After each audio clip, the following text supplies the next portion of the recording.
dito na naman tayo nagbabalik sa Brookhaven RP. At kung nakikita nyo, ang bagong new house ni Brookhaven.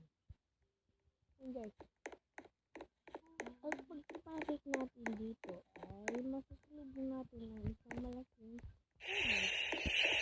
Yan. Dito. At hindi lang yan guys.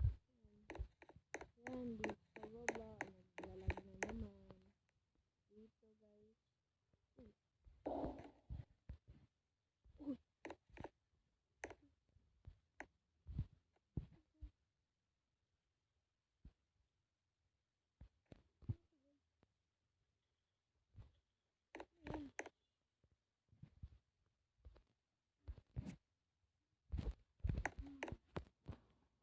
At doon ko lang ito nakita.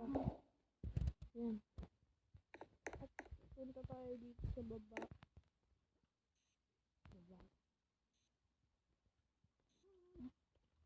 Taas pa. At pagkikita mo naman ang kagandahan ng bahay. Yan lang guys yung meron. Ito lang yung update niya. At hindi ko naman masyado alam kung ano pa yung kanasa yung kaya kung alam nyo, at hindi ko alam kung saan yung secret dito guys. Kahit isa wala ako nakikita secret. Kaya nakikita ko na yung iba wala. At ito guys yung motor na kanina ko lang nakikita yun.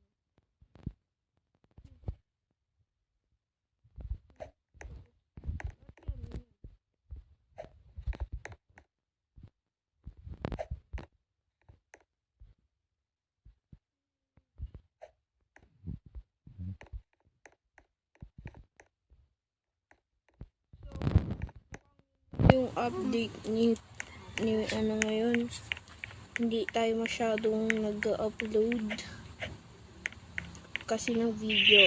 Abangan nyo yung serve ano natin ang gabi na nga eh.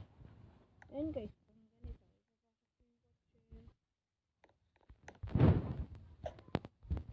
papasok na yung kotse dito sa loob.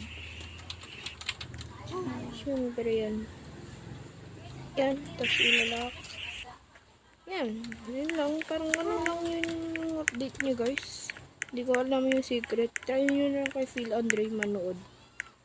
Kasi marami siyang alam. Hindi ko masyado to alam guys eh. Ayan guys.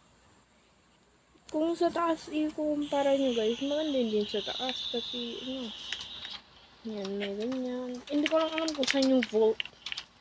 Yung lalagyan ng pera. Hindi ko alam kung saan yung secret. Pag nalaman ko guys, sabihin ko rin sa inyo. Yan, upuan, dining table. Tapos, manood ka ng TV dyan. Yan, TV. Yung ref, yan guys. Superhero house to guys.